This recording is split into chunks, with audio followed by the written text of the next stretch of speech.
I'm now joined by Giorgio Odoshashvili, a political scientist and lecturer at Ilia State University in Tbilisi. Hello, sir. Hello, thank you for inviting. So now we have a very interesting situation in Georgia. We have the government, which is citing Central Electoral Commission's results of the election, and we have a president who does not recognize the results of these elections. What happens in a situation like this? What happens, it's very difficult to predict what's going to happen in the future, but this is the result that the president has already talked about. So it's not all about trust of election, but it's all the facts that we faced during the process of elections, as well as the pre-election period, which was really harsh. I mean, using that infuriating banners of demolished churches and so on and so forth, as well as... And it's actually international observers. I think the OSCE came out and said that the election campaign leading to the election day, it was not on a leveled playing field. Exactly.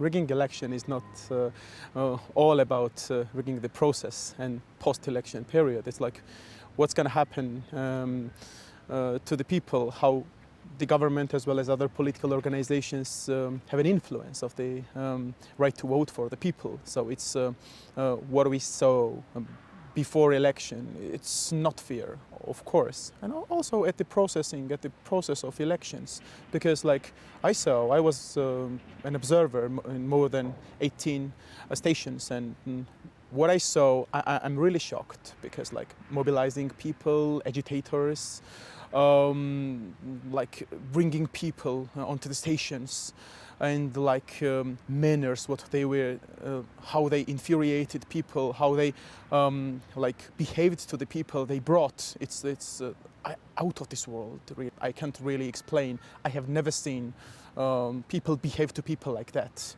Go and circle 41. This affected the result of the final vote? Of course, like some people, and I will wait for the international organizations and observers that Georgian Dream just put this percentage, whatever they wanted. And no, I will not be in the list of people who believe in that, because at first I'm a researcher and I will wait for international organizations what's gonna happen, how to what extent their report will be. But whatever I saw, it's that I saw manipulating on people's minds, and like bringing people onto the process of elections in a bad way. So the official results give the ruling party, the Georgian Dream, the pro-Russian party, call it what you will, about 54% of the vote, and each of the four pro-European coalitions have around 10% of the vote. Does this result surprise you? Of course, because like election process did not start before 10 days of elections. It started when government drafted the Russian law, so-called Russian law, and thousands of people came out into streets and protested, you know. So this gave, the number of people gave me the desire, as well as very good product to think.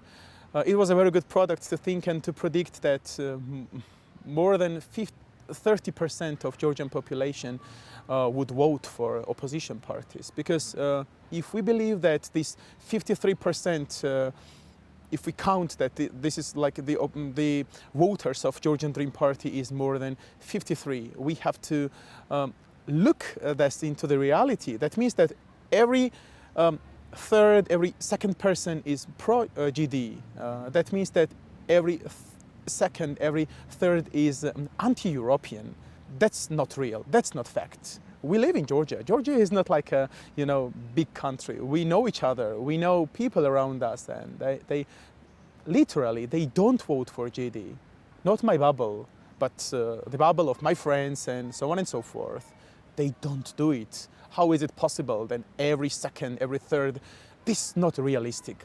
This is out of this world for sure. But you based your expectations regarding the elections on your personal experience. Aren't there any reliable polling stations that predict these? Edison research, for example, and the results of GD and results of elections, official results of elections, is very much different from, for example, Edison research polling. And now we have the opposition, which is saying that it will not accept these results. The president also has rejected them. But so far, the international community is very cautious. There's no one coming out saying that these elections were definitely stolen by the ruling party. Why do you think they are still so cautious? I don't know. Considering and being cautious is something that we see. That we have been seeing like more than 10 years by the international community, because like they are cautious, they're considering something, and they must think that they are the only saviors for us for now, because of course Georgian people can come into the out in streets and protest, and that we've been doing more than 30 years, but that's not enough.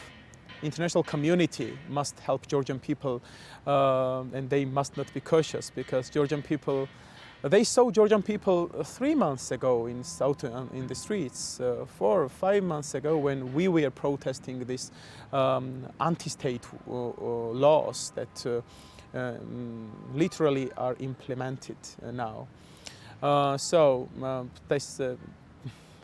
I'm quite sure, and I hope that they will voice out and they will say that lots of facts, as well as this is not realistic. The Georgian Dream Party gets its votes more than it got in 2012. But you're saying that that the international community may be Georgia's only savior now. But what instruments do they really have? I mean, the ruling party here controls the police, they control the military, and of course, sanctions can be implemented on any country. But we have countries like North Korea, Iran, who have for decades been under heavy sanctions, and the regimes there are still in place. People believe in here that elections, some people believe that elections are not rigged. So the international community must do the same what the president of Georgia has done. They must say that elections were not fair, and like GD party stole the votes of Georgian, because Georgian people want Europe, civilization, and Euro-Atlantic path of Georgia. Whatever they voted in brackets, is not realistic. And is there domestically any tribunal, any sort of way in which these allegations of fraud can be independently investigated and? No, just an international one. Nothing, because like as you said, everything is controlled by the government. Everything, every sphere, every institution, now elections as well, is controlled by the government. That is something that I'm afraid of really much, because like whenever the government has no limit, so they are not afraid of sanctions, they are not afraid of international community, which have been considering things more than, I don't know, years. This is like power that is unlimited, right? So this is something that I am really afraid of now. I'm scared, because like I'm scared in a good way, because like they have no limitations. They can do whatever they want, just rig elections and like go and jail you or put you in the jail and whatever. So what is the institution that might be influential for them? Russia? Only influential actor in international arena they might be afraid of or scared of, this is Russia. I'm absolutely sure what I'm saying, because like look at the steps what they are doing. Intriguing, criticizing international arena, US embassy, US politicians, statements by Blinken, they are just make jokes on that. Never in the history of Georgia had we seen the fact that US officially sanctioned Georgian government members. That's insane. What's happening in here? So why so far we haven't seen any protests? And if we, in a country where some 80% of the population declares that they want to join the European Union, in which, and in this country we have a openly anti-European country winning these elections, why haven't we seen immediate protests on election night and the day after that? Whatever helps me to think that we are like a grown democracy a little bit is the fact what you are saying, because we are waiting as a society or the results, official results, as well as observations, international organizations. We are waiting. We are not like immediately out in streets and say, oh, you rigged the elections. We are waiting whether we are waiting for the proof of this. And of course we know that... But you said that, that people are waiting for the proof. The president has already said that this was a massive falsification, that was, in fact, it was a Russian special operation and so on. So these are very, very hard allegations. Yeah. And President also called the society to come out in the street today at 7. So we'll be there. Mm-hmm. Yeah. Okay. She called us and we'll be there. Okay, well, thank you very much for your time and for the interview. Once again, I was joined by Giorgio Odoshashvili, a political scientist here at the Elia State University in Tbilisi.